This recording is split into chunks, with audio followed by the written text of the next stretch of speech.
আজকে একটা ইন্টারেস্টিং কাজ করছি, যার ফলে এখন গরমটা যেহেতু পড়েছে অনেক কটা মাছ মরে গেছে। সেই জন্য আমার যে অ্যাকুরিয়ামে ফিল্টার দিই ওই ফিল্টারের কানেকশন করলাম। ভেতর থেকে আমি একটা তার যোগ করেছি। দেখো, তো দেখতে পাচ্ছ এই যে পাইপ আসছে, জল বেরোচ্ছে। এটা হচ্ছে পিয়ারা কাঠ, কালী পুজোর সময় কেটেছিলাম। আমাদের এই মাঠের পাশে একটা গাছ আছে, ওখান থেকে অল্প করে ছালটা ছাড়াবো। ছাল ছাড়িয়ে নুন মাখানো হবে। আজকে একটা ইন্টারেস্টিং কাজ করছি আমার এই ফিশ পন্ডে। এই ফিশ পন্ডে পাম্প নেই ফিল্টারেশনের জন্য। হ্যাঁ, আমি এক এক সময় জল পাল্টাই, এটাই যা ফিল্টারেশন হয়। এবার হচ্ছে কি, এর মধ্যে অনেক পরিমাণ নোংরা হয়ে গেছে, যার ফলে এখন গরমটা যেহেতু পড়েছে অনেক কটা মাছ মরে গেছে। এখনও একখানা মাছ ওর মধ্যে মরে রয়েছে। এর আগে দুদিন দুটো করে মাছ মরে গেছে। ভাবলাম এইটার একটুখানি ব্যবস্থা করা যাক। সেই জন্য আমার যে অ্যাকুরিয়ামে ফিল্টার দিই ওই ফিল্টারের কানেকশান করলাম। মানে ভেতর থেকে আমি একটা তার যোগ করেছি, করে এইখানে দেখো ফিল্টার দিয়েছি। এই দেখো, তো দেখতে পাচ্ছ এই ফিল্টারটা চলছে। এই ফিল্টার দিয়ে এই যে পাইপ আসছে, এই পাইপ এসেছে বাইরে। না, এদিকে আসো। এই দেখো, জল বেরোচ্ছে। তো নোংরা জলটা যতটা হয় এরমভাবে বেরোচ্ছে, কারণ এমনি কি পরিষ্কার করলে নোংরাটা থেকে যায়, শুধু জলটা পাল্টানো হয়, নোংরাটা যায় না। সেই জন্য এরমভাবে জলটা বার করছি। আস্তে আস্তে বেরোবে, কিন্তু আমি যদি প্রত্যেক দিন 1 ঘন্টা করেও যদি এরকম জল বার করতে পারি অনেকটা নোংরা এখান থেকে বেরিয়ে যাবে। আর একটা জিনিস তোমাদের দেখাই, পেছনের দিকে যাবে, সামনে দিয়ে। তো এটা হচ্ছে পিয়ারা কাঠ। এটা কালী পুজোর সময় কেটেছিলাম। আমাদের এই মাঠের পাশে একটা গাছ আছে, ওখান থেকে কালী পুজো হচ্ছিল, ওখানে আলোটা কম হচ্ছিল, গাছ ছাঁটতে হয়েছিল, 2টো ডাল কেটেছিলাম। এবার কালী পুজোর পর থেকে শীতকালটা শুকিয়েছিলাম খটখটে। তারপরে শীতকালটা পুরোটা না, 1 মাস মতন শুকিয়েছিলাম, পুরো রসটা বেরিয়ে গেছিলো। তারপরে এটাকে জলে চুবিয়ে রেখেছিলাম। এখন ছালটা পচে গেছে, চুবিয়ে রেখেছিলাম কারণ ছালটা যাতে পচে যায়, নয়তো এমনি ছালগুলোর থেকে ছাড়াতে অসুবিধা হয়। এইবার দেখো আমি এরমভাবে খুব সুন্দর উঠে যাচ্ছে। আমি এরমভাবে ছালগুলো ছাড়াচ্ছি, পটাপট পটাপট উঠে যাচ্ছে, 5 মিনিটে পুরোটা উঠে যাবে। এইবার আমি এটাকে অ্যাকুরিয়ামের মধ্যে দিতে পারবো। আর এটার অনেক মানে সৌন্দর্য শুধু লাগে না, এটার অনেক কিছু কিন্তু বেনিফিট আছে অ্যাকুরিয়ামের জন্য। অ্যাকুরিয়ামের ওয়াটারটা ব্যালেন্স থাকে, ব্যাকটেরিয়া ব্যালেন্স থাকে। তো সেই জন্য এটা দেখি এখন কোথায় দিই, অ্যাকুরিয়ামেই দেবো। এবার কোন অ্যাকুরিয়ামে দেবো সেটা তোমরা পরে জানতে পারবে। অল্প অল্প করে ছালটা ছাড়াবো। জলটা ছাল ছাড়িয়ে নুন মাখানো হবে। জলটা এখন পরিষ্কার হোক, তোমাদের পরে আমি বেলায় দেখাচ্ছি আস্তে আস্তে। এটা ছাল ছাড়িয়ে নুন মাখানো হোক, তারপরে আমি আসছি, তাই তো? বাবা টিফিন দিয়ে মার কাছেও ঘুরে এসে বাড়ি চলে আসলাম। অনেকটা দেরি হয়ে গেছে, খিদেও পেয়ে গেছে। আর এখন গরম পড়ে গেছে বলে যাই না, ঘুম থেকে উঠলেই খিদে পেয়ে যাচ্ছে। শীতকালে এরকম জিনিসটা হতো না। আর আজকে যাই না, হঠাৎ করে মা আবার ডালিয়া, আতপ চাল, আলু দিয়ে সব খিচুড়ি মতন একটা করেছে, ডালিয়া খিচুড়ি। তো সেটাই খাই, অনেকদিন বাদে বেশ ভালো লাগছে। আর এদিকে আমার ফিশ পন্ডের জলটাও পাল্টানো হচ্ছে। আমি একটা কথা বলতে চাই, ফিশ পন্ড বাইরে একটা খুব সুন্দর লাগে, যদি মানে বাইরে বলতে যদি তোমাদের বাড়ির উঠানে একটা ফিশ পন্ড থাকে, একটা ছোট্ট জলাশয় থাকে, ভীষণ ভালো লাগে। কিন্তু সেটাকে মেনটেন করা কঠিন ব্যাপার। এইবারে একটা ফিশ পন্ডের জন্য প্রপার ওয়াটার লাগে, ফিল্টারেশন লাগে। এবার একটা পাম্প চললে প্রচুর কারেন্ট পড়ে। এবার সেই জন্য আমার যেহেতু ঘরের মধ্যে এতগুলো অ্যাকুরিয়াম রয়েছে, এতগুলো পাম্প চলে, সেই জন্য ওখানেও আবার ফিল্টার চালাতে আমার গায়ে লাগে। আর এক একটা মোটর 35 ওয়াট, 40 ওয়াট, 45 ওয়াট, 50 ওয়াটেরও আছে। এবার এত ওয়াটের যদি একটা মোটর চলে ওখানে সারা দিন রাত্রি, তো অনেক কারেন্ট পড়ে। সেই জন্য বাইরে দিই না। বাইরে আমি একটা ন্যাচারাল এনভায়রনমেন্ট করতে চাই, যে ন্যাচারাল তো আছেই ওখানে, অসুবিধা হয় না খুব একটা। এতদিন তো কোনো অসুবিধা হয়নি, 4-5 বছর হয়ে গেল ফিশ পন্ড। এবার দেখছি যে ওখানে আমি পাম্প দেবো কি না, কারণ অনেক মাছ হয়ে গেছে, অনেক মাছ। তো এবার অনেক মাছ হলে কি অসুবিধা হয়, অল্প মাছ থাকলে অসুবিধা হয় না। তো দেখি কি করা যায়। আজকে তো জলটা পাল্টাই। আমার ফিশ পন্ডটা বাইরে থেকে এরকম দেখতে লাগে, এইবার ভেতর থেকে চলো দেখো।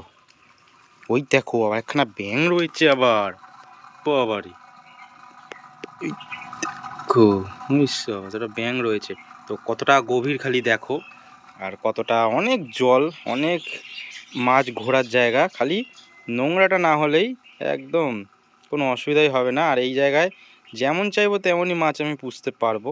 আশা করি বুঝতে পারছো কত লম্বা, কতটা ডিপ। আমার নিজেরই ভাবতে এখন কেমন লাগে, এই ফিশ পন্ডটা পুরো একা বানিয়েছি আমি। বাবা খালি এই সেটটা করার সময়তে একটু হেল্প করেছে, বাদবাকি পুরো ফিশ পন্ডটা আমি করেছি। এর মানে 4-5 বছর আগে পুরো মাটি কেটেছিলাম এখান থেকে, এত মাটি আমি একা কেটেছিলাম। কেটে গামলা করে করে করে করে সব তুলে নিয়ে গিয়ে জড়ো করেছিলাম। তারপরে প্লাস্টিক কিনে নিয়ে আসা, এখানে প্লাস্টিক বিছানো, তারপরে একটা রাফ এখানে ইট দিয়ে গাঁথনি করে রেখেছিলাম, তারপরে আগের বছর তো এটাকে পুরো রিনোভেট করেছিলাম, সেই ব্লগ তো আমার চ্যানেলে পুরো আছে, সেটা তোমরা তো দেখতে পারোই। তো ভাবো, এইবার চলো এই দরজার বাইরের পরিস্থিতিটা তোমাদের দেখাই। খালি কত জিনিস এখানে ছড়িয়ে দেখো।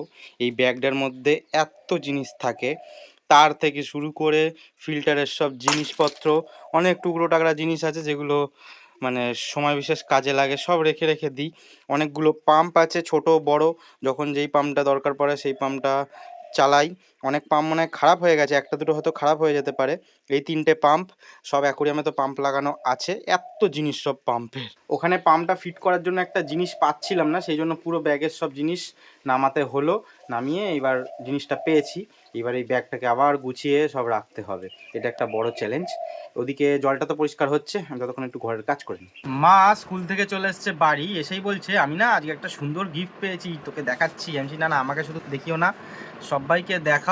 তো দাঁড়াও দেখি মা কি গিফট পেয়েছে। তো কি গিফট পেয়েছো? আমার খুব পছন্দ হয়েছে।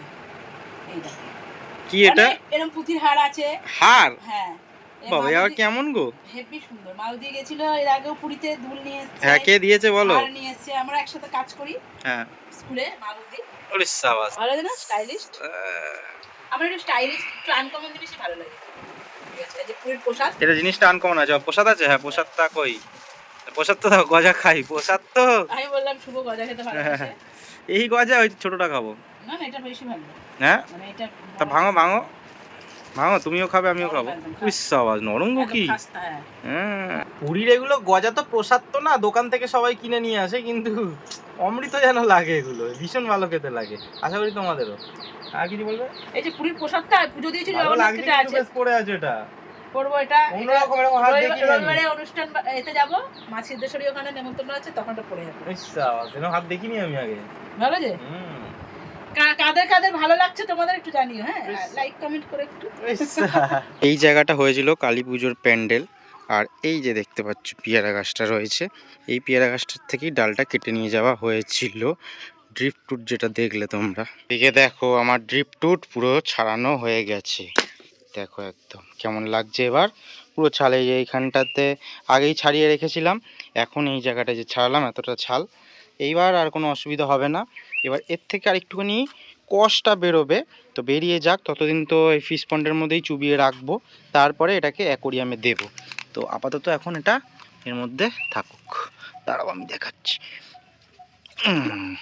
এই এই গাছের মধ্যে পড়ছে, গাছের মধ্যে পড়লে হবে না, গাছটা সুন্দর বাড়ছে। ইয়েস, তো এরকম থাকুক। আর পরিষ্কার করে দেওয়ার পর জলটাও দেখো কত ক্লিয়ার, পুরো একদম ভালো মতন বোঝা যাচ্ছে, কত সুন্দর লাগছে। 3টে তো অনেকক্ষণ আগেই বেজে গেছে, কিন্তু বাবা এখনো এসে পৌঁছায়নি বাড়িতে, তাই খিদে পেয়ে গেছে আমার আর মায়ের। আমি আর মাই খেতে বসে গেলাম। তো মা আজকে কী রান্নাবান্না করেছে চলো খাওয়া দাওয়া করতে করতে মার কাছ থেকে জেনে নিই। বাবা দেখি কখন আসে, যদি না আসে খেয়ে দেখে আসতে হবে। মা এই মেনু ফট করে বলে দাও। হ্যাঁ, গাছের কুমড়ো শাক কেটেছিল। গাছেই তো হয় কুমড়ো শাক, মানে আমাদের কুমড়ো শাক বাড়ির। চটচুকুচি সব সবজি দিয়ে। আচ্ছা। লাউ পাতা, এই লাউ খোসা বাটা ছিল এই যে। আচ্ছা। অল্প একটু মুগের ডাল ছিল। আচ্ছা। আর মাছের ঝাল। আচ্ছা, কি মাছ? তেলাপিয়া। আচ্ছা। ল্যালেন্টিকা। আর চাটনি আছে। আচ্ছা, আমার আর মায়ের খাওয়া দাওয়া হয়ে গেল, কিন্তু বাবা এখনো বাড়ি পৌঁছালো না। তো চলো দেখা যাক বাবা কি করছে। যদি দেখি এখনো কাজ করছে তাহলে আমি বসবো, বাবা খেয়ে যাবে। এখন যাবে বলে প্রস্তুতি নিচ্ছি।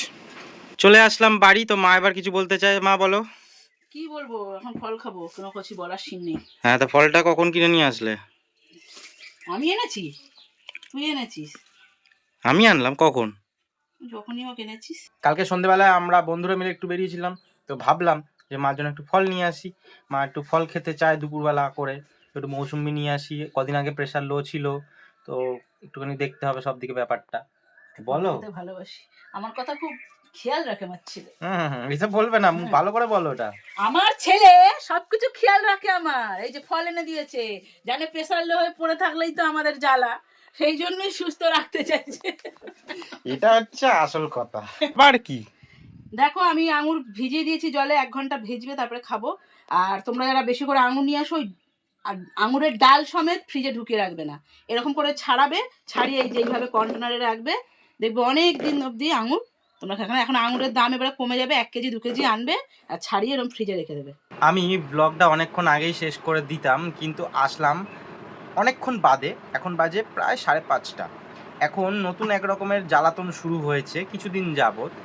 একটা সিরিয়াল মা দেখতো 6:30টার সময়, ওটাকে করে দিয়েছে 5:30টার সময়। তো একে 6:30 থেকে টিভি চালায়, ঠিক আছে, এখন 5:30 থেকে টিভি চালিয়ে বসে থাকবে, কেমন বিরক্তিকর ধরে। এইবার 5:30 থেকে 11টা অব্দি যদি খালি সিরিয়াল সিরিয়াল সিরিয়াল চলে, আনন্দি তাহলে রাগ ধরবে না?